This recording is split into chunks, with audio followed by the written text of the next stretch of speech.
اور اگر چاہتے ہیں اپنے گھروں میں برکتیں، رحمتیں اور خدا کی مغفرت نازل ہو تو کم از کم 3 دن مسلسل حدیث قصہ اپنے گھر میں اس طرح منعقد کیجئے کہ جو آپ کی حاجتیں ہیں پنجتن کی برکت سے خدا پوری کر دے.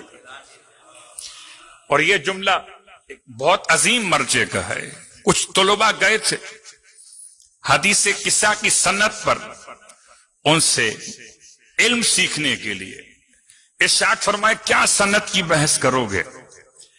تم حدیث قصہ سے توسل اختیار کر لو، راستے خود بخود کھل جائیں گے. صلوات پڑھیں محمد والے محمد.